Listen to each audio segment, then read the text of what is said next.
Senator Ted Cruz. Arthur Schwartz here in Manchester is in the audience tonight. He wonders what your deal with Iran would look like. Well, Jack, thank you very much. Thank you for allowing us to be here via satellite. We had to be here to vote to defund Planned Parenthood, and I hope very much that we see Republican leadership actually lead the fight to get it done and we stop funding Planned Parenthood. But let me answer the question you asked because it's a very important one. I believe this Obama-Iranian nuclear deal is the single gravest national security threat facing America. It is a catastrophic deal. If this deal goes through, several things will happen. First of all, roughly $100 billion, over $100 billion, will flow into Iran. Iran is the world's leading state sponsor of terrorism. That money, in turn, billions of it will go on to Hamas, to Hezbollah, to the Houthis. You know, it's very interesting. I pointed out a couple of weeks ago that if this deal goes through, that the Obama administration will become the world's leading global financier of radical Islamic terrorism. In response, just last week, President Obama attacked me from Africa for saying that. He said that rhetoric was overheated. Jack, speaking the truth is not rhetoric. The truth is, if this administration, if President Obama and Hillary Clinton and John Kerry are responsible for sending billions of dollars to Iran, and that Iran goes, those billions go to jihadists who use that money to murder Americans, to murder Israelis, to murder Europeans, then the administration is responsible. Beyond that, this deal leaves 4 American hostages languishing in Iran. We've already seen one president in the 1970s who abandoned our hostages in Iran. We shouldn't see another. And this deal accelerates Iran acquiring nuclear weapons. What should we do? I've already introduced legislation in the Senate that would reimpose sanctions, that would strengthen them, and that would lay out a clear path, a sensible path for Iran to lift sanctions, that they would disassemble all 19,000 centrifuges, they would hand over their enriched uranium, they would shut down their ICBM program, which exists for one purpose, and that is to carry a nuclear weapon to the United States of America, and they would cease being the world's leading state sponsor of terrorism. Over the next 60 days, I'm going to do everything I can to mobilize and energize the American people against this catastrophic deal, because I think it is a profound threat to the safety and security of America, and we need a commander-in-chief that will defend this nation. Senator Tom Boucher of Bedford, New Hampshire is in the audience. He asked, tell us about a time when your judgment has been tested in crisis and what you want us to appreciate about your judgment. Well, you know, I'll tell you, serving in the United States Senate is an interesting experience. I have spoken a lot about what I call the Washington cartel. What is the Washington cartel? It's career politicians in both parties who get in bed with lobbyists, they get in bed with special interests, and they grow and grow and grow.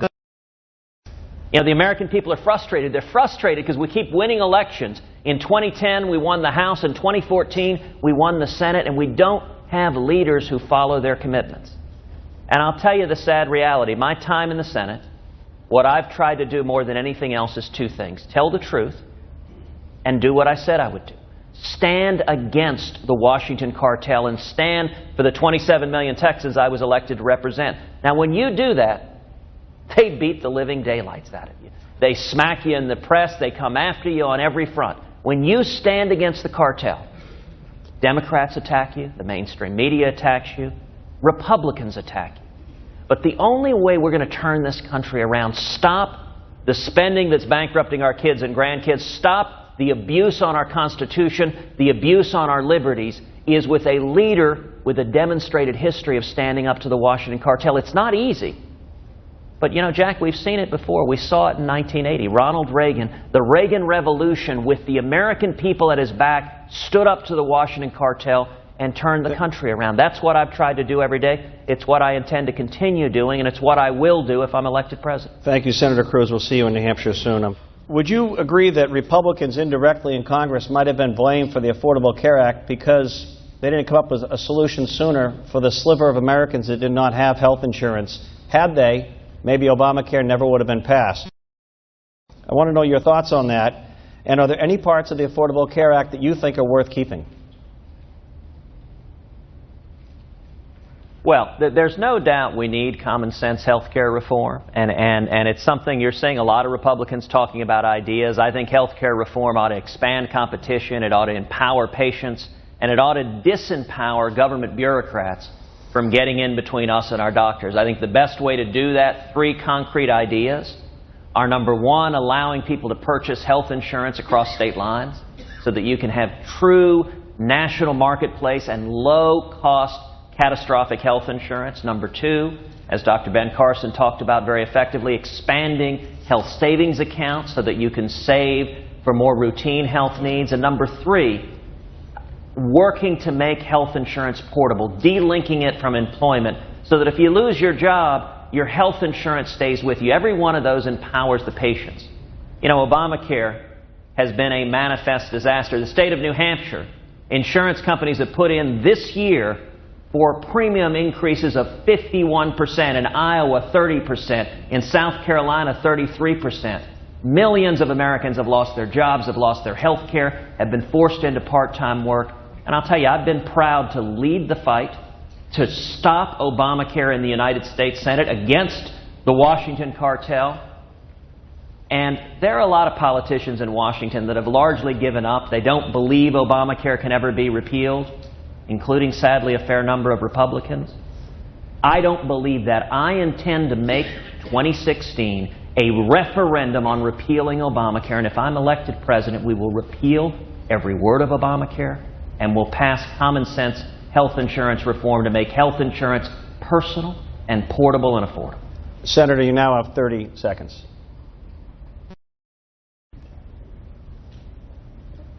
"58 years ago, my father fled Cuba.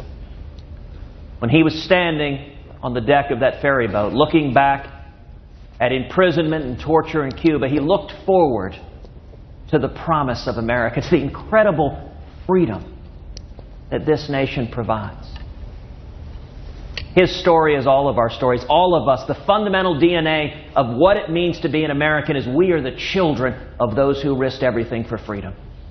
And that freedom, that promise of America is in jeopardy. Working men and women, their lives have been made harder under the disaster that is the Obama economy. Our constitutional liberties are under assault.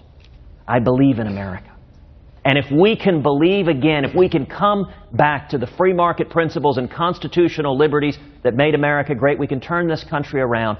I believe 2016 is going to be an election like 1980. And as Ronald Reagan said, we will win by painting in bold colors, not pale pastels. That's what this election is about, reigniting the promise of America. Thank you, Senator.